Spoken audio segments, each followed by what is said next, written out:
चलिए, I think कि दिख रहा होगा अब आप लोग को स्क्रीन। अगर दिख रहा है तो एक बार बोल दीजिए, आप लोग कमेंट कर दीजिए तो मैं शुरू करूं।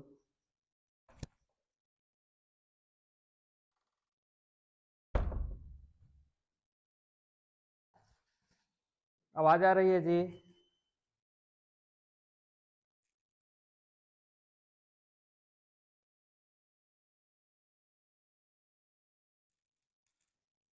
नहीं, म्यूट नहीं था, मैं अब कुछ बोल ही नहीं रहा था।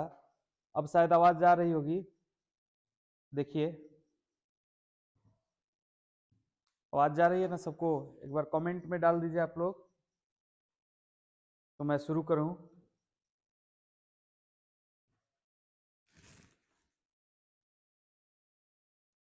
शुरू किया जाए।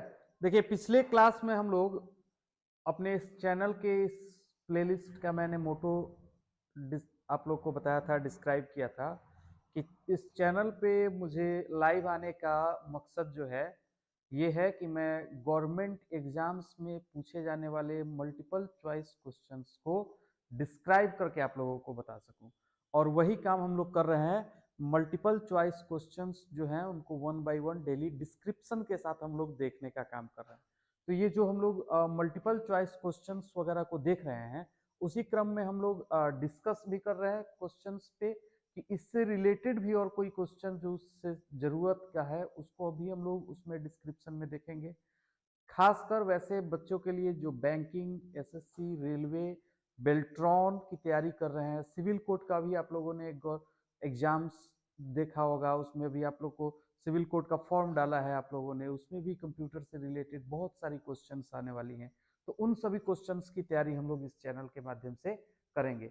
लगातार देखिएगा आप लोग। मैं प्रयास करता हूं कि डे बाय डे मैं लिंक शेयर करके या आप लोग सब्सक्राइब कर लीजिए तो ज़्यादा बेहतर रहेगा, ताकि आप लोग को नोटिफिकेशन मिल जाए जब मैं लाइव आऊँ।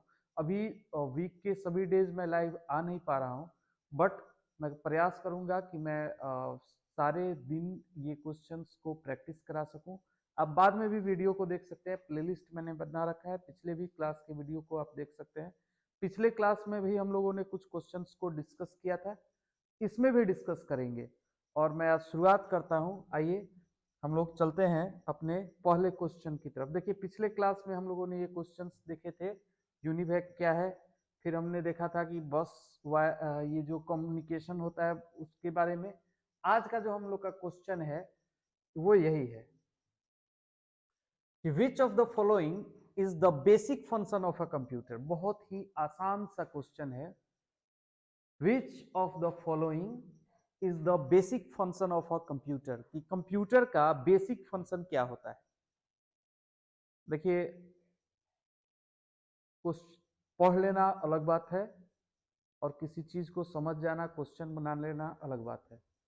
अगर आप कंप्यूटर पहले से पढ़े हुए हैं, बीसीए डीसीए जो भी आपने किया है, अच्छी बात है, बट आप ये चीज को समझिए कि क्वेश्चंस पे प्रैक्टिस होना बहुत बड़ी बात है। हम लोग बोले थे कि 1000 क्वेश्चंस को मैं इस प्लेलिस्ट में आपको दिखाऊंगा और उसके बारे में डिस्क्राइब करूंगा। तो मुझे लगता है कि काफी अच्छा कलेक्शन होने वाला है हम लोग के पास। तो पहला क्वेश्चन हम लोग यही डिस्कस कर रहे हैं अभी कि which of the following is the basic function of a computer. Input, storage, processing या ऑल ऑफ एबव। आप लोग थोड़ा सा आंसर कमेंट बॉक्स में डालिए।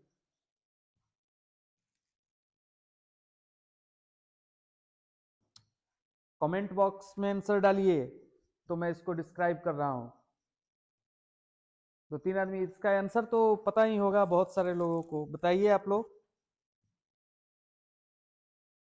थोड़ा और व्यूअर बढ़ जाएगा, और बढ़ने दीजिए, व्यूअर्स बढ़ जाएंगे तो हम लोग इस पे एक क्विज भी खेलेंगे। प्रयास करेंगे प्लेलिस्ट के माध्यम से क्विज खेले, इनाम वगैरह दिया जाए बच्चों को। बताइए आप लोग। I am waiting.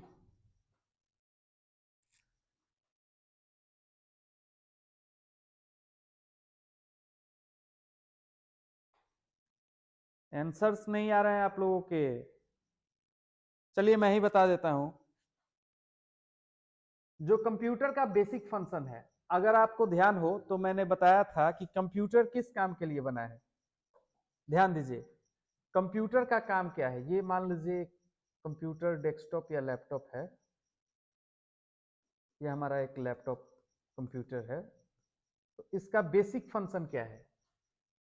ये यूजर से, ये कौन है? एक यूजर है ना? और ये यूजर से कोई डेटा को लेता है। जैसे मान लीजिए कोई यूजर बोलता है कि हमको 2+3 को ऐड करना है, तो ये यूजर से 2+3 को बोलेगा कि आप इंटर करो, और ये जो प्रोसेस लेता है इसको बोलते हैं इनपुट। तो कंप्यूटर का पहला बेसिक काम क्या है? किसी भी तरह के डेटा को यूजर से लेना, किसी भी तरह के डेटा को यूजर से लेना। दूसरा काम क्या है? अब ये डेटा 2+3 कंप्यूटर में तो आ गया, अब कंप्यूटर सबसे पहले इसको क्या करेगा? स्टोर, यानी डेटा को स्टोर कर लेगा। मान लीजिए कि कोई भी काम को हम लोग कंप्यूटर को देंगे तो याद रखने के लिए कंप्यूटर अपनी मेमोरी में क्या कर लेता है? सेव कर लेता है। तो दूसरा उसका बेसिक फंक्शन है स्टोर करना। तीसरा उसका बेसिक फंक्शन है क्या? कि 2+3 अगर यूजर दिया है तो उस डेटा का उसको यूजर को तो रिजल्ट चाहिए। इधर यूजर वेट कर रहा है किस चीज के लिए? तो रिजल्ट के लिए। इधर किसके लिए वेट कर रहा है?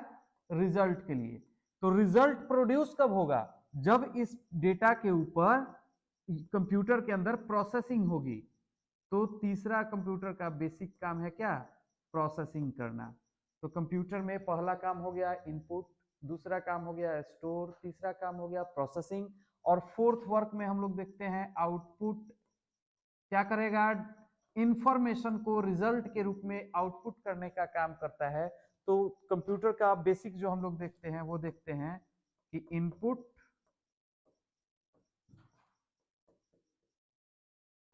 स्टोर, प्रोसेसिंग,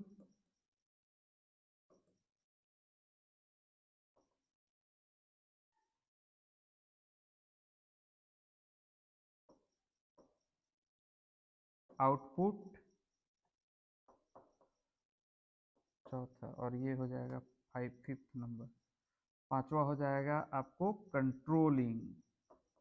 मतलब कंप्यूटर में क्यों कौन सा काम होगा यह भी कंट्रोल करता है कंप्यूटर में।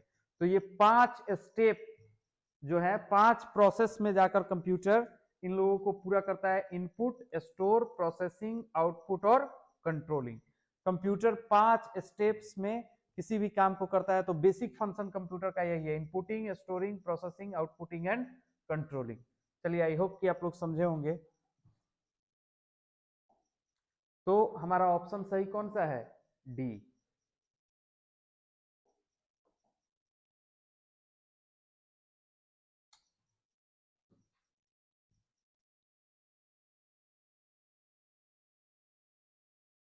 अगला आइए, कहता है which of is the full form of HVD।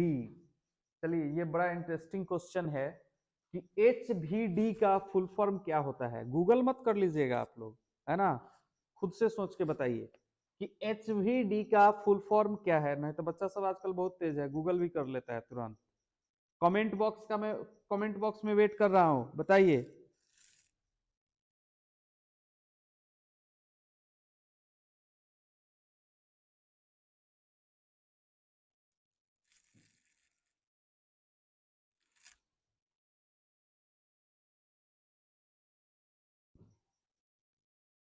What is the full form of HVD?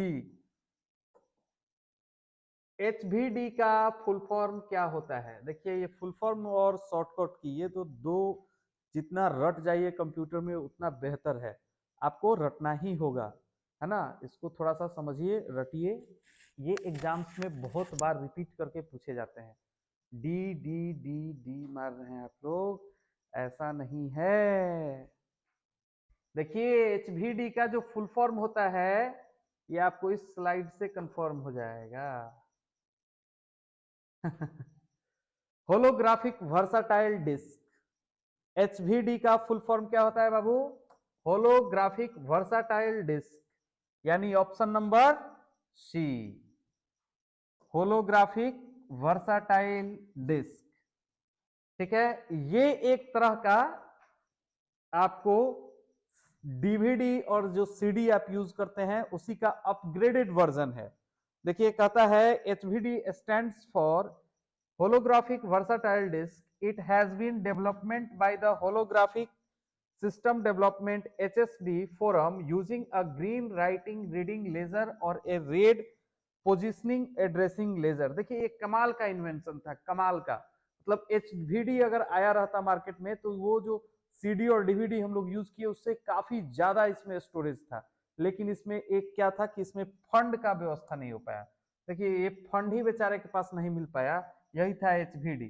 और इस फंड के नहीं मिलने के कारण इसका पूरा पूरा ये 2004 में इसका इन्वेंशन हुआ और 2010 में इसको बनाने वाली कंपनी ही बैंकक्रप्ट हो गई। बैंकक्रप्ट समझते हैं ना, मतलब वो दिवालिया घोषित हो गई। उसके पास पैसा ही नहीं था कि वो आगे इस पे रिसर्च कर पाए और आगे इसको मार्केट में लाके प्रोड्यूस कर पाए।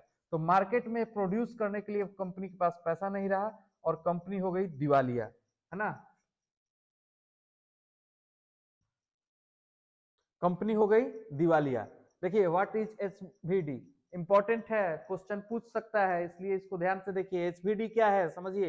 HVD is a new type of optical storage device. Optical storage device में सीडी और डीवीडी भी आता है, इस बात को याद रखिएगा। ऑप्टिकल स्टोरेज डिवाइस का और भी प्रकार है, कौन कौन, सीडी और डीवीडी, ठीक है।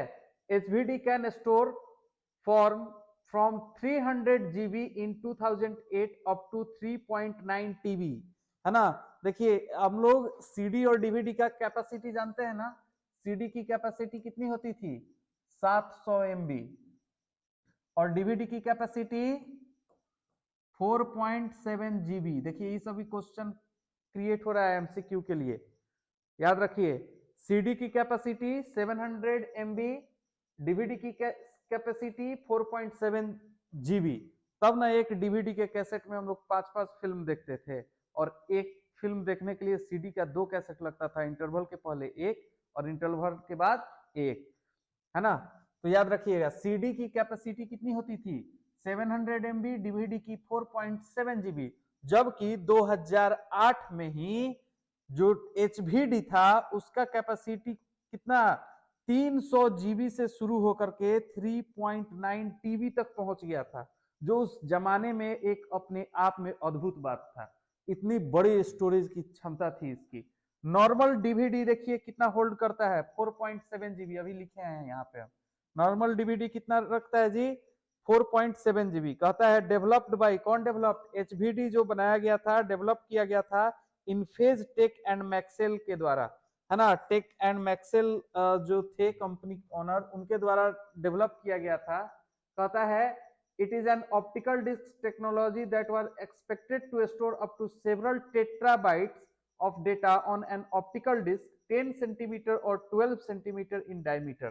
चलिए डायमीटर पे बात आती है, ये डायमीटर इसी को ना बोलते हैं बाबू, यहां से लेकर के यहां तक, सेंटर पोजीशन से लेकर के यहां तक जो होता है इसका 2 डायमीटर, ये 10 सेंटीमीटर और 12 सेंटीमीटर इसका डायमीटर था।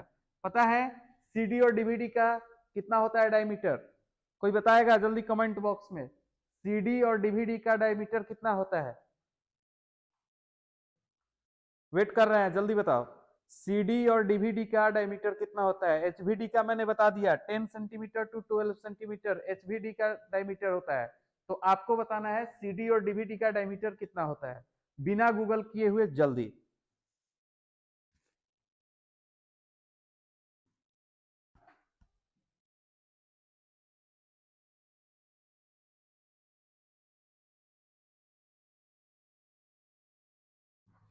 एक ने जवाब दिया 3 से 4। व्हाट इज 3 से 4 बाबू, इंच, सेंटीमीटर, मिलीमीटर, किलोमीटर, क्या 3 से 4?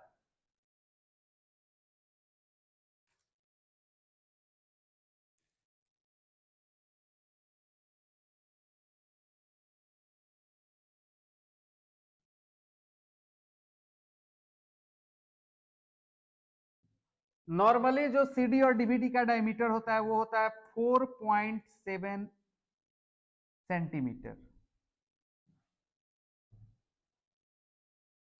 सीडी और डीवीडी का नॉर्मल डायमीटर होता है 4.7 सेंटीमीटर और यही आपका करेक्ट आंसर होगा सीडी डीवीडी के डायमीटर का। तो देखिए लगभग थोड़ा सा बड़ा था, डबल साइज का था, बट इसमें काफी ज्यादा इसका जो ये डिस्क का साइज तो थोड़ा बड़ा था, डबल था लगभग डायमीटर में। लेकिन आप एक चीज को समझिए कि इसमें स्टोरेज क्षमता आज के आपके पेन ड्राइव से भी ज्यादा थी।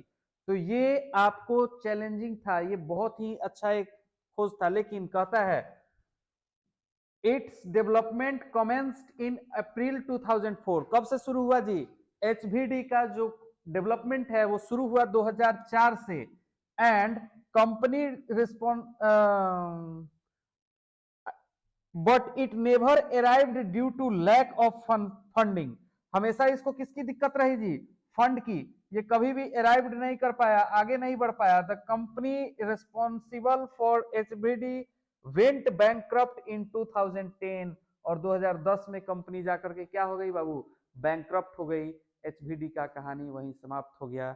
लेकिन क्वेश्चन बन गया हमारा, बहुत सारे मल्टीपल चॉइस क्वेश्चंस एचवीडी से रिलेटेड जो आपसे पूछे जा सकते हैं वो आप याद रखेंगे। उसका डायमीटर, आप उसका स्टोरेज क्षमता, कंपनी कब बना, कंपनी को बनाने वाले कौन थे, कब कंपनी बैंकक्रप्ट हो गई, ऑप्टिकल डिस्क के ड्राइव्स, ऑप्टिकल ड्राइव जो होते हैं उनके कौन कौन से और प्रकार होते हैं।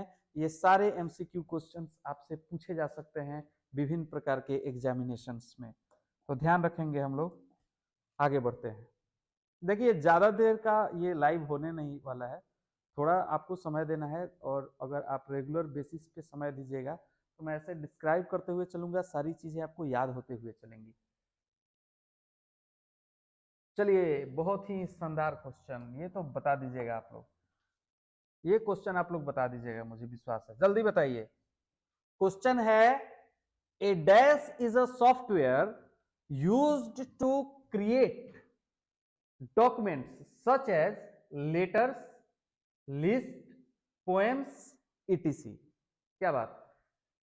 A dash is a software used to create documents such as letters, list, poems, etc. चार ऑप्शन है हमारे पास।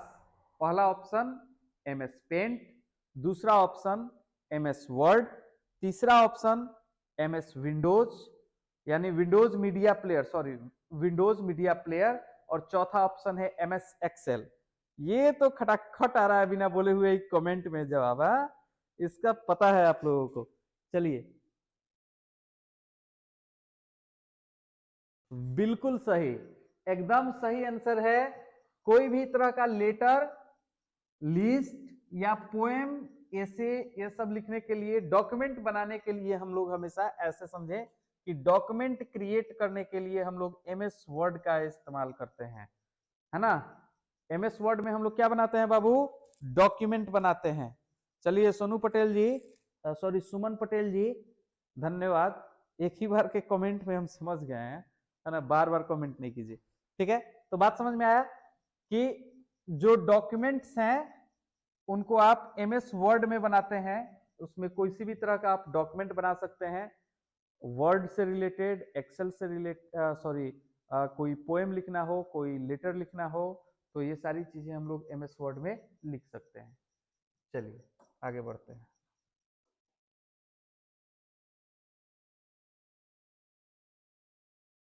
बिल्कुल सही, ये है क्वेश्चन। आइए बताइए इसको। Dash software are programs designed to help end user perform certain types of work, है ना। Dash software are programs designed to help end user certain types of work, है ना। किस ये कौन से प्रोग्राम्स डिजाइन किए जाते हैं यूजर को किसी खास प्रकार के काम को करने में मदद करने के लिए। मतलब यूजर किसी खास तरह के काम को अगर करना चाहता है तो वो किस तरह के प्रोग्राम्स का, किस तरह के सॉफ्टवेयर्स का सहारा लेगा, है ना। एग्जाम्पल के रूप में utility software, application software, system software या मैनेजमेंट सॉफ्टवेयर, बताइए।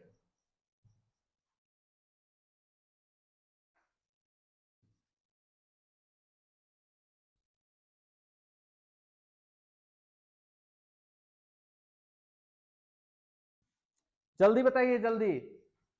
सॉफ्टवेयर्स, किस प्रकार के सॉफ्टवेयर्स यूजर्स को किसी खास प्रकार के काम को करने में मदद करते हैं? Utility software, application software, system software या मैनेजमेंट सॉफ्टवेयर? ये क्वेश्चन 2 बार पूछा जा चुका है कंपटीशन में। एक बार बेल्ट्रॉन 2019 में, 2019 के बेल्ट्रॉन एग्जाम में, और एसएससी के 2014 वाले एग्जाम में 2 बार पूछा जा चुका है। बताइए, देखिए कितना आसान सा क्वेश्चन है ना? एकदम आसान सा क्वेश्चन है कि किस प्रकार के सॉफ्टवेयर यूजर के किसी खास प्रकार के काम को करने में मदद करते हैं। बिल्कुल सही आप लोग आंसर कर रहे हैं। नहीं, कुछ लोग, सुमन पटेल का आंसर गलत है। सुमन बाबू आंसर गलत है आपका, शायद कंफ्यूज्ड है इसमें स्क्रिप्टेड प्रोग्रामिंग। देखिए सही आंसर था आपका, आंसर इसका होगा बी। ठीक है, इसका सही जवाब है क्या? बी। लेकिन क्यों सही जवाब है इसको भी हम लोग थोड़ा सा समझेंगे। देखिए, एप्लीकेशन सॉफ्टवेयर्स वैसे सॉफ्टवेयर्स होते हैं, ध्यान दीजिएगा, मैं जब पढ़ाया था तो बताया था कि सॉफ्टवेयर को हम लोग मुख्य रूप से 2 भागों में बांट लेते हैं। एक को बोलते हैं सिस्टम सॉफ्टवेयर और एक को बोलते हैं एप्लीकेशन सॉफ्टवेयर।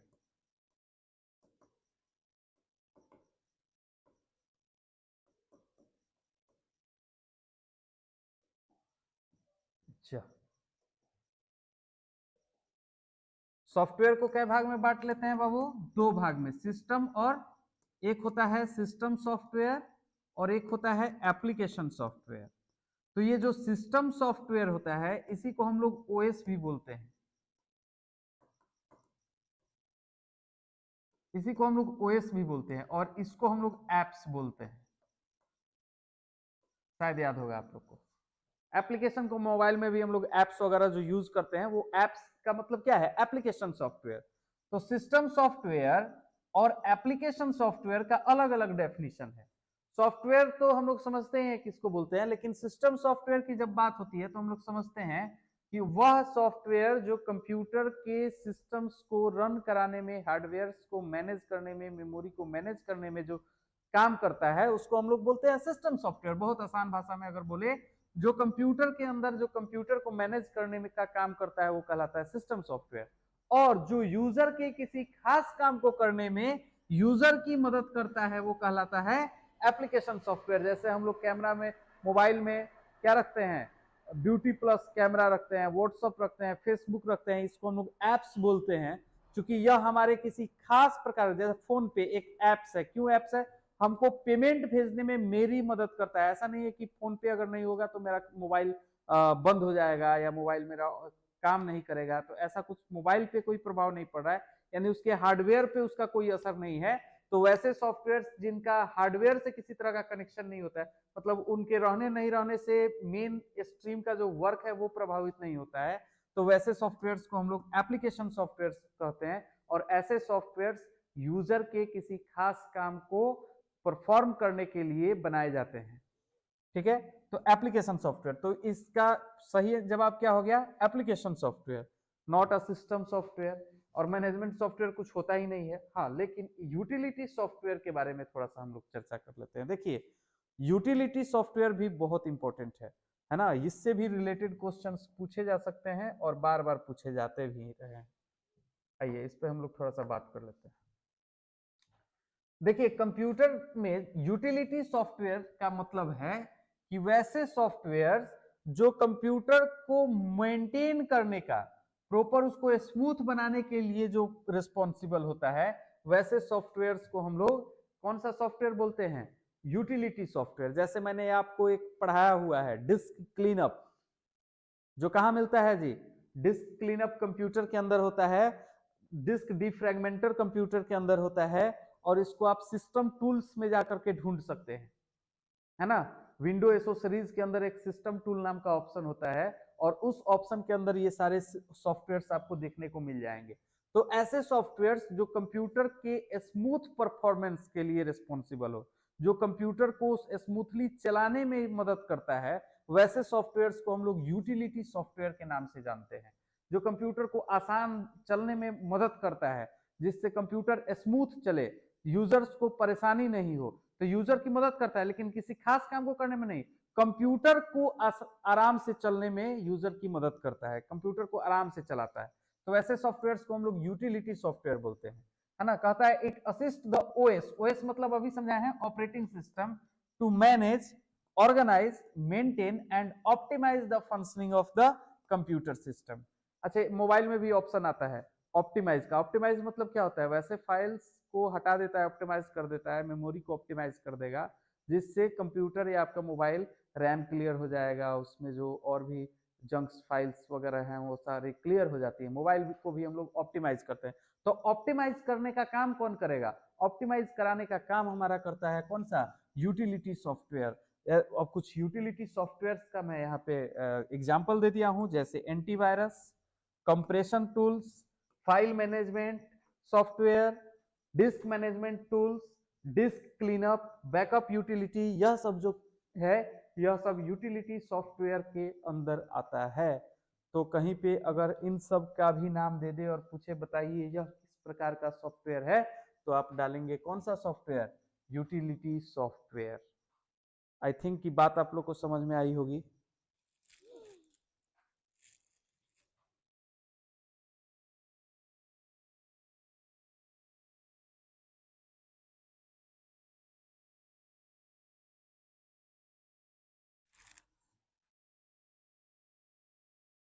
बात समझ में आया? तो आज हम लोग का यहीं पे रहने देते हैं। हम लोग नेक्स्ट क्लास में फिर इसके आगे हम लोग फिर से बात करेंगे, हम लोग फिर से बात करेंगे अगले कुछ क्वेश्चंस पे देखेंगे। आज के लिए इतना ही क्लास रहने देते हैं, लंबा हो जाएगा तो फिर आप लोग भी बोर हो जाते हैं। और हम लोग धीरे धीरे शुरुआत कर रहे हैं। आप लोग भी थोड़ा इसको सब्सक्राइबर को बढ़ाइए, है ना, और भी लोगों को जोड़िए, बोलिए लाइव में और भी लोग जुड़ेंगे तो ज़्यादा, जितना ज़्यादा जुड़ेगा उतना ही ज़्यादा पढ़ाने में और एनर्जेटिक होंगे हम लोग, है ना। बहुत बहुत धन्यवाद आप लोगों का, धन्यवाद।